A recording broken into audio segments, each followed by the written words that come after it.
lingkod sa bawat Pilipino at magbibigay ng tamang impormasyon para sa tahimik at maayos na Pilipinas. Police News Network, alagad ng batas, tagapagtaguyod ng balitang pulis, sandigan ng mamamayan, patnubay ng katotohanan.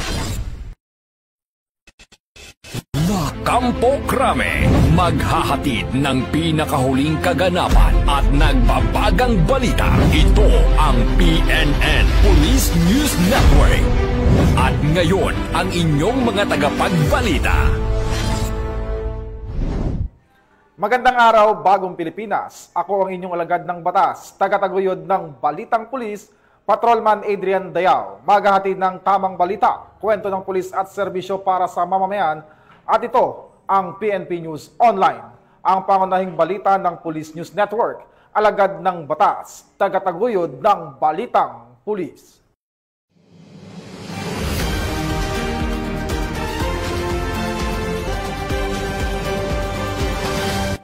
Ngayon ay araw ng Sabado at narito ang mga balitang nakalap ng ating mga PNN correspondents sa loob ng linggong ito.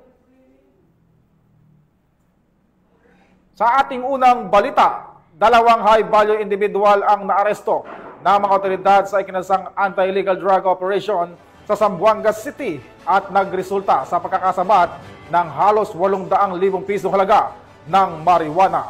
Ang report mula kay Patrolwoman Joyce Abio. Arestado ang dalawang individual sa sinagawang buy-bust operation ng mga tauhan ng Regional Drug Enforcement Unit 9, katuwang CIDG Zamboanga City Field Unit 904th MCRMFB 9, PDEA 9 Zamboanga City Office, 50th Special Action Company ng 50th Special Battalion at Zamboanga City Police Station 7 sa Kilometer 6, Barangay Pasanangka, Zamboanga City. Ang matagumpay na operasyon ay nagresulta sa pagkakaresto ng dalawang suspect na kinilalang sina alias Lim, 19 na taong gulang, isang estudyante at residente ng San Jose Guso, Zamboanga City, at alias Arthur, 23 taong gulang, isang mekaniko at residente ng Luyahan, Zamboanga City. Nakumpiska mula sa mga suspect ang tinatayang 7 kilo ng hinihinalang marijuana na may kabuuang halaga ng humigit kumulang 840,000 pesos. Sa kasalukuyan, ang mga nakumpiskang ebidensya ay dinala na sa Regional Forensic Unit 9 para sa masusing pagsusuri, habang ang dalawang suspect ay nasa kustudiya na ng Zamboanga City Police Office para sa tamang dokumentasyon at disposisyon. Mula rito sa Zamboanga Peninsula, ako ang inyong PNN correspondent, Patrolwoman Joyce Abiog, alagad ng batas, tagataguyod ng Balitang Pulis. Maraming salamat sa iyo, Patrolwoman Abiog. Dahil sa mabilis na pagresponde ng mga otoridad sa isang riding in tandem shooting incident, naaresto ang isang suspect habang nasawi naman ang kanyang kasamahan matapos manlaban sa mga responding pulis at militar sa Cotabato City. Tunghayan ang balita mula sa report ni Patrolwoman Leonora Gawang. Isa ang nasawi habang isa pa ang naaresto sa mga suspect na sangkot sa riding and tandem shooting incident matapos ang naganap na engkwentro sa pagitan ng mga operatiba ng Cotabato City Police at Militar nito lamang ika-20 ng Hunyo taong kasalukuyan sa Doña Pilar Street, Poblacion 4, Cotabato City. Kinilala ang dalawang biktima ng pamamaril na sina alias Abdul, 41 na taong gulang at si alias Nino, 46 na taong gulang na kapwa residente ng Poblacion 4, Cotabato City at ang dalawa ay kasulukuyang nagpapagaling sa paggamutan. Samantala, kinilala naman ang naarestong suspek na si alias Homie, 24 na taong gulang, residente ng Purok 2, Ampatuan, Maguindanao del Sur. Ayon sa ulat, agad na rumesponde ang mga tauhan ng Marine Battalion Landing Team 5 at Cotabato City Police Office matapos makatanggap ng ulat ukol sa pamamaril sa nasabing lugar na nagresulta sa pagkakasugat ng dalawang biktima. Habang nagsasagawa ng follow-up operation, namataan ng mga otoridad ang dalawang lalaki na sakay ng motorsiklo na tumutugma sa deskripsyon ng mga salarin. Nang tangkain silang pahintuin, agad umanong bumunot ng baril ang isa sa mga suspek na nauwi sa palitan ng putok. Napatay on the spot ang nasabing suspek habang ang kanyang kasamahan ay nagtangkang tumakas ngunit agad ding naaresto. Samantala, patuloy ang isinasagawang investigasyon ng Cotabato City Police Office at mga kasandaluhan upang alamin ang motibo sa likod ng krimen at matukoy ang iba pang mga posibleng kasabwat ng mga suspek. Mula rito sa rehiyon ng Bangsamoro, ako si Patrolwoman Leonora Gawang, nagbabalita para sa Police News Network, alagad ng batas, taga-taguyod ng Balitang Pulis. Maraming salamat sa iyo, Patrolwoman Gawang. Mahigit 200,000 pisong halaga ng shabu ang nasamsam ng mga operatiba ng pulisya mula sa isang drug suspect sa Butuan City. Narito ang detalye ng report mula kay Patrolwoman K. Francisco. Sa patuloy na kampanya kontra ilegal na droga, matagumpay na nagsagawa ng bypass operation ang Police Regional Office 13 na nagresulta sa pagkakaaresto ng isang hinihinalang tulak na droga at pagkakasamsam ng mahigit 271,000 pesos ang halaga na hinihinalang shabu sa Barangay Limaha, Butuan City nito lamang Huwebes, Hunyo 19. Kinilala ni Police Regional Office 13 Director Police Brigadier General Christopher N. Abrahano ang naaresto ng suspect na si alias Bray, 32 anyos at residente ng nasabing lugar at nakalista bilang street-level individual sa drug watch list. Naaresto ang suspect matapos makipagtransaksyon sa isang operatibang nagpanggap na buyer. Nasamsam mula sa operasyon ang 40 gramo na hinihinalang shabu, marked money at iba't ibang drug paraphernalia na isusumiti bilang ebidensya sa korte. Sinampahan na ng kasong paglabag sa Republic Act 9165 o Comprehensive Dangerous Drugs Act of 2002. Ang suspect at kasalukuyang nasa kustodiya na ng Butuan City Police Station 2. Ayon kay Police Brigadier General Abrahano, ang tagumpay na ito ay patunay na mas pinaigting na kampanya upang maprotektahan ang ating mga komunidad at buwagin ang mga lokal na sindikato na droga sa rehiyon. Patuloy nating palalakasin ang ating mga operasyon sa tulong ng mas pinahusay na intelligence at pakikipagtulungan sa mamamayan. Mula rito sa rehiyon ng Caraga, ako ang Police News Network Correspondent, Patrolwoman K. Francisco, alagad na batas, taga-taguyod ng Balitang Pulis. Maraming salamat sa iyo, Patrolwoman Francisco. Samantala, dala ang matibay na hangarin na talikuran ang armadong pakikibaka. Pusang sumuko sa mga otoridad ang isang miyembro ng Communist Terrorist Group sa lalawigan ng Eastern Samar. Patrolwoman Kimberly Flores sa report. Voluntaryong nagbalik loob sa pamahalaan ang isang miyembro ng Communist Terrorist Group sa Barangay Makapagal, General MacArthur, Eastern Samar. Ang pagbabalik loob ay resulta ng matagumpay na pakikipagnegosasyon ng mga tauhan ng 2nd Eastern Samar Provincial Mobile Force Company kasama ang Provincial Intelligence Team Eastern Samar Provincial Intelligence Unit sa aktibong suporta ng Kasimbayanan at Advocacy Support Group. Isinuko rin ng nasabing surrendery ang isang unit caliber .38 revolver at 4 na bala. Samantala, nakatanggap naman ang nagbalik loob ng agarang tulong na bigas at grocery items mula sa mga kapulisan. Ang nasabing surrendery ay nasa kustodiya ng 2nd Eastern Samar PMFC para sa facilitation ng kanyang posibleng enrollment sa programa ng ating gobyerno na Enhanced Comprehensive Local Integration Program o ECLIP. Patuloy ang panawagan ng pambansang pulisya sa iba pang mga miyembro ng CTGs na iwaksi na ang maling ideolohiya at magbalik loob sa ating pamahalaan upang makasama ang pamilya, mamuhay ng payapa at patuloy na sumuporta sa mga programa ng ating gobyerno. Mula dito sa Eastern Visayas, ako ang inyong PNN Correspondent, Patrolwoman Flores, alagad ng batas, taga-taguyod ng Balitang Pulis. Maraming salamat sa iyo, Patrolwoman Flores. Kalaboso ang isang lalaking drug suspect ng Taguig PNP matapos mahulihan ng mahigit 100,000 piso halaga ng shabu sa isinagawang bypass operation sa Barangay Western Bicutan, Taguig City. Nakibalita dyan si Patrolwoman IB Corporal. Arestado ang isang bagong tukoy na drug suspect sa bypass operation ng mga tauhan ng Taguig City Police Station sa Barangay Western Bicutan, Taguig City. Kinilala ang suspect na si alias John Paul, 25 anyos, walang trabaho at isang street-level individual.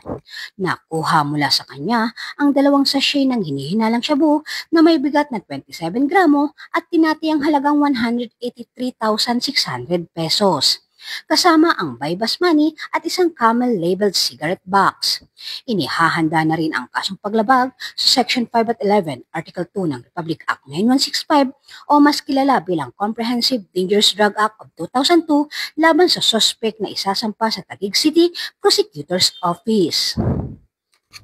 Mula dito sa Metro Manila, ako po ang inyong PNN correspondent, Patrolwoman Ivy Corporal, alagad ng batas, tagataguyod ng balitang pulis.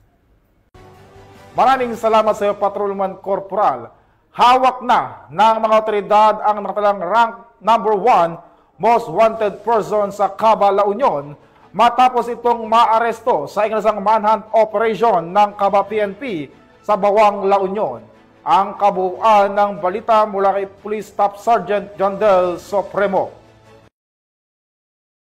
Matagumpay na naaresto ng pinagsanib na pwersa ng Caba PNP, katuwang ang mga operatiba mula sa La Union PIU at PIT La Union ng RIU-1, ang isang rank 1 most wanted person sa bayan ng Caba, La Union, sa barangay Kinabite, Bawang, La Union noong Hunyo 21, 2025.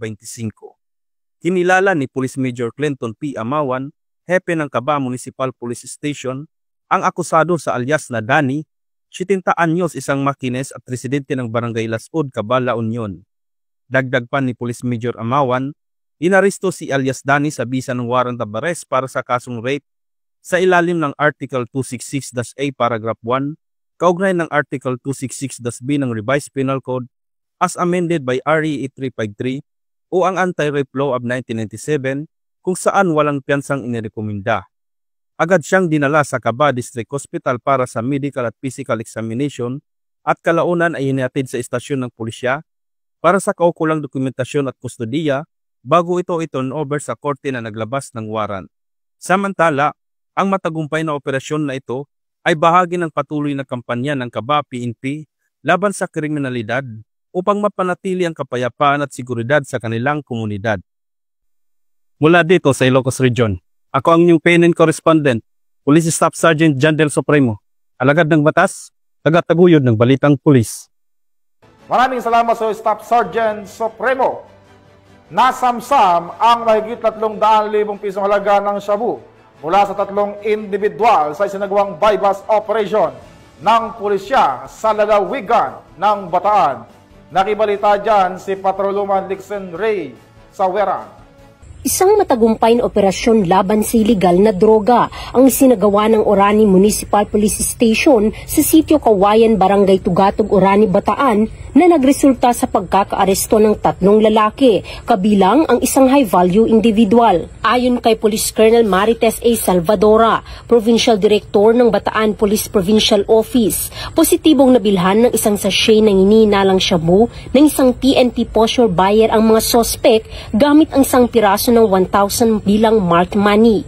Sa isinagawang protective search, narecover mula sa high-value individual ang isa pang sachet ng ininalang shabu at ang marked money. Tinatayang nasa humigit kumulang 54 gramo ang kabuang nasamsam na hininalang shabu na may standard drug price na 367,200 pesos. Kasalukuyang nasa kustodiya ng Orani PNP ang mga sospek at mahaharap sa kasong paglabag sa Sections 5 at 11 ng Article 2 ng Republic Act 9165 o ang Comprehensive Dangerous Drugs Act of 2002. Dagdag pa ni Police Colonel Salvadora, ang Bataan Police Provincial Office ay patuloy na nagsusulong ng kampanya kontra iligal na droga upang mapanatili ang katahimikan at kaayusan sa lalawigan. Katuwang ang mamamayan, nananatili kaming tapat sa aming sinumpaang tungkulin para sa isang ligtas at drug-free na Bataan. Mula dito sa gitnang Luzon, ako ang inyong PNN correspondent, Patrolwoman Lixen Reyes A. Saweran, alagad ng batas, tagataguyod ng balitang pulis. Maraming salamat sa iyo, Patrolwoman Saweran. Nasa kote ng Pasay PNP ang 5 suspect sa sinagawang buy-bust operation sa Pasay City matapos magpositibo sa illegal na droga. Nakatutok dyan si Patrolwoman Mika May Bahiwag. Arestado ng mga operatiba ng Station Drug Enforcement Unit ng Pasay City Police Station ang 5 individual dakong 5:30 ng hapon sa Barangay 29 Zone 5 sa Pasay City. Kinilala ang mga naarestong suspect na sina alias Pre, alias Jackie, alias Tisoy, alias Rap at alias Rom. Nakumpiska sa mga suspect ang 6 na pakete ng hinihinalang shabu, mga drug paraphernalia at ang buy-bus money. Dinala sa Station Drug Enforcement Unit ng Pasay ang mga suspect para sa dokumentasyon habang ang mga nakumpiskang ebidensya ay isa sa ilalim sa pagsusuri ng SPD Forensic Unit. Sila ay naharap sa mga kasong paglabag sa iba't ibang seksyon ng Article 2 ng Republic Act 9165 o ang Comprehensive Dangerous Drugs Act of 2002. Mula dito sa Metro Manila, ako ang iyong PNN correspondent, Patroluman Mika May Bahiwag, alagad ng batas, tagataguyod ng Balitang Pulis.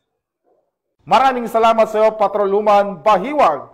At yan ang mga balitang nakalap ng ating mga PNN correspondents mula Luzon, Visayas at Mindanao sa loob ng linggong ito. Sa ngalan ng pamunuan ng Philippine National Police sa pangunguna ni Chief PNP Police General Nicolas Torre III at sa pangunguna ni President Ferdinand Bongbong Marcos Jr., kami maglilingkod sa bawat Pilipino at magbibigay ng tama at balanseng balita dahil dito sa bagong Pilipinas.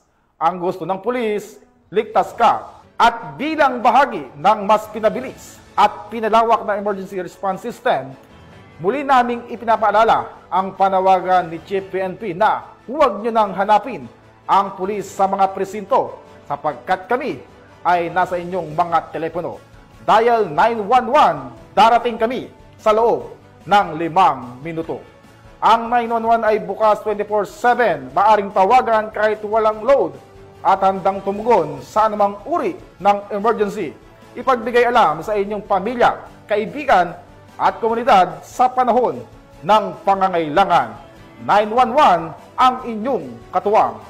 Mula rito sa tanggapan ng tagapag-ugnay ng Pambansang Pulisya, ako ang inyong alagad ng batas, tagataguyod ng Balitang Pulis. Ako po si Patrolman Adrian Dayal. Maghahatid ng tamang balita, kwento ng pulis at serbisyo para sa mamamayan. At ito ang PNP News Online, ang pangunahing balita ng Police News Network.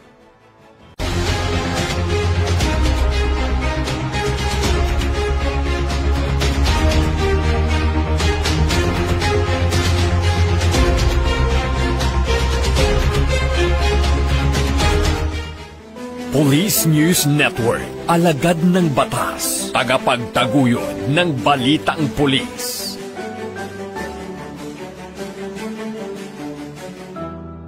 Mga kababayan, huwag nyo nang hanapin ang mga pulis sa presinto sapagkat kami ay nasa inyo ng mga telepono. Dial 911, darating kami sa loob ng 5 minuto.